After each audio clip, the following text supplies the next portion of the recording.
Diego, man, a guy that has been there, seen it, done it all, man, throughout your career, but this is a world that none of us have ever seen before, right? So give me an idea, man, just kind of what your mentality's been like, your focus has been like, getting ready for a fight during this crazy time that we're living.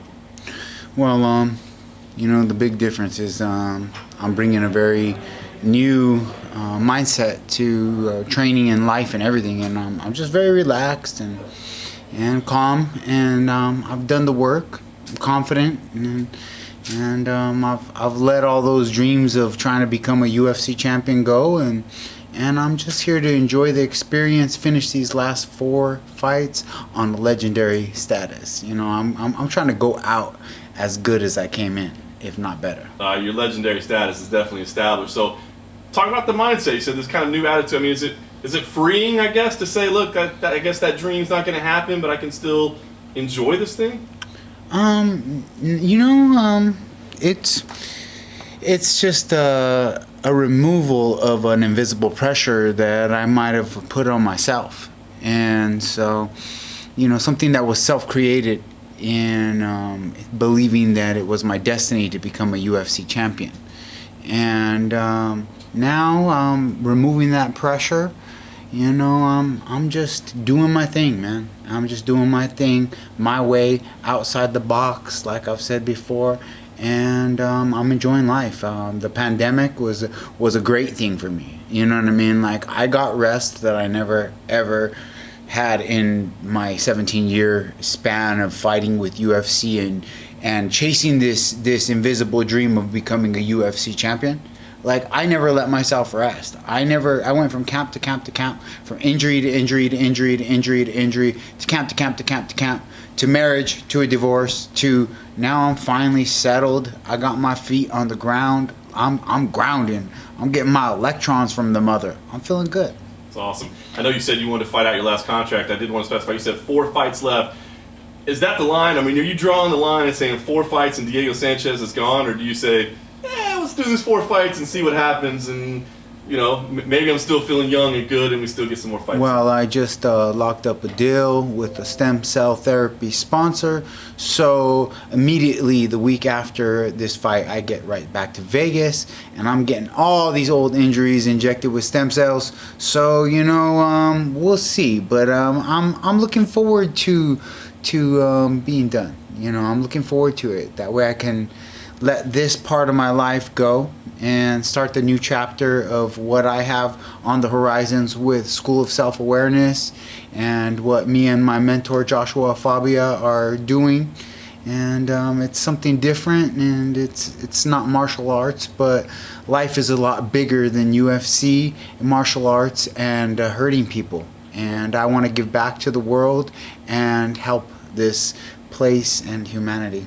How will you look back on your fighting career, you think? I mean, I know there's still some fights to go, but I mean, will you be proud of what you've accomplished? I mean, your longevity, obviously, and what you've seen and done. I know you didn't get where you thought you wanted to be, but will you still be able to walk away and be proud of what you did? There's nothing to not be proud of. You know, I've had the longest UFC career out of all men. I was able to endure what all and most men can't. You know, the UFC chews up and spits out UFC fighters in 2 to 3 years. You know, I'm going on 20. You know, and if you haven't noticed, you know, I don't look like some of the other fighters. I still look young and youthful and energetic and happy. And as you've watched me through the years, as you've interviewed me through the years, you can probably notice that I'm speaking better, that I'm relaxed, that there has been some big changes. And I want to bring back those changes and share those things with the world, and also the UFC fighters that desperately need a mentor to show them the way. Like, hey man, like, you know, maybe some of the things you're doing are not benefiting you for the long term. There are some other ways, some other ideas, and that's what I want to do when I'm done. I know you're ready to move past the career, but obviously we've got a fight in front of us right now. Your second straight 26-year-old, I believe, in a row. I mean, they're giving you these kids. It's been out of 5. This will be the 4th 26-year-old. It's crazy, right? So I mean, when they come to you with these matchups, do you ever get back on the phone with them and say, well, hey, give me somebody my age, man. Of course, me and Sean have these meetings. Joshua Fabia slapping the table at the UFC headquarters. It's going down, but it is what it is, and this is my job, and you know, I don't bite the hand that feeds me. You know, and I'm very grateful and respectful for the opportunities that I'm given. And if it's Jake Matthews, if it's Michelle Montapiera, you know, whoever it may be, you know, I'm here to do my job and get in there and achieve the task. And the task is to go in there, fight, win if possible, but walk out of that octagon like I did my last fight. No doubt. Joshua Fabia in your corner. I see Stephan Bonner in your corner as well. What inspired that, and what are you hoping to get out of him being in your corner as well? Well, you know, things just go full circle in life, and back to the house, the Ultimate Fighter house, the original Ultimate Fighter house, and me and Stephan Bonner, we were about to fight each other over some asparagus. I was just an ill-educated New Mexican that didn't even know what asparagus was. And, you know, after 15 years, 16 years of doing life, we came full circle, man. And we always stayed in contact, and we turned it out. We ended up being the best friends of the show. You know, he ended up being my best friend, my big brother from the show. And, you know, he came out to New Mexico, came out to the mountain. We built a sweat lodge. We had an experience. And I've been coming out to Vegas to train at the UFC PI. And he has a gym called Silver Wolf Training Center. And I love the energy there. And, you know, it just connected. It just connected. And going back to the start of my career, working with big guys was how I got good. You know, it was Keith Jardine, it was Rashad Evans. You know, it was working out with the light heavyweights that made me such a great welterweight. And, you know, working out with him, training with his size, his reach, and his strength, you know, and his experience. You know, what other UFC fighter can say he fought 7 champions? You know, that's quite the resume, that's quite the experience. And, you know, I got quite the experience myself. So we put that all together. You know, the energy's right, and we're on the same mission. You know, we're on the same mission of God to, you know, help this place. That's awesome, man. Last thing for me, I mean, I know you've got kind of the next chapter of your life, of your career set up, and you're ready to get to that. But these last 4 fights, I mean, you have nothing to prove to the world of mixed martial arts, of course. Your legend status is accomplished, but what do you want to accomplish in these last? What do you want to get, whether it be something you take out of it yourself or something you give back to the world? What do you want to accomplish in these last 4 fights, assuming these are the last 4? My goals in these last 4 fights with the UFC is to finish strong, to finish healthy, to, you know, there is, you know, I shoot for the moon, man. I shoot for the moon in everything that I do. I'm looking for legend fights, you know. After this fight, you know, I'm not looking past Jake Matthews, but I'm looking for some legend fights. You know, Nick Diaz is coming back. There's some other big names, Nate Diaz. There's a lot of big fights that would be appealing for the fans.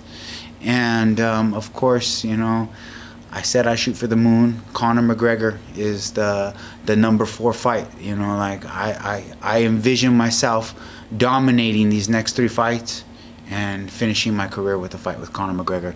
You know, that's my dream, that's my vision. And as I build my legacy, and you know, his does what his does, you know, I'll be here waiting if he wants to do it at the end of the road.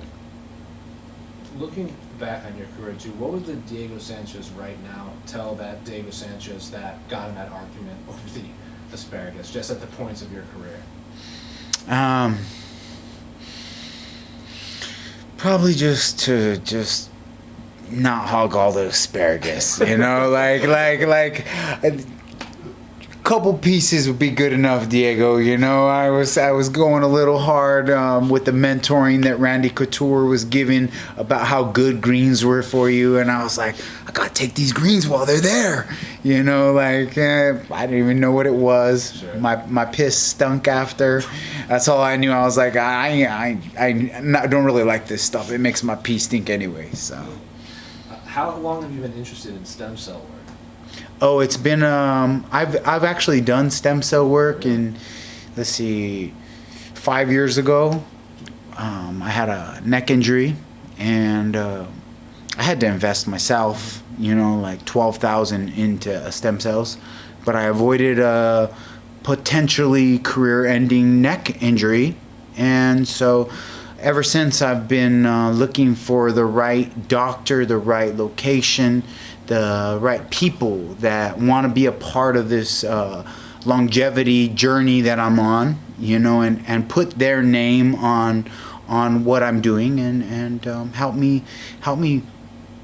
I need these stem cells. I need, you know, it's technology. It's proven, and I have some joints that need some help because I've been working hard for a long time, and you know, I've got one surgery. I did my left labrum back in 2012, but that's all I've ever done, and so I have a little bit of work to do, but I'm all around. I'm healthy. The yoga, the SOS movements, and all around the healthy lifestyle that I've lived is allowed me to continue doing this. And speaking of your school of self-awareness, have any other of your fellow fighters approached you since your last fight, like just interested in your work in that school? Oh, you know, I have plenty of fighters that work with me up in Canada. I got the Coltrane, you know, I got Tristan.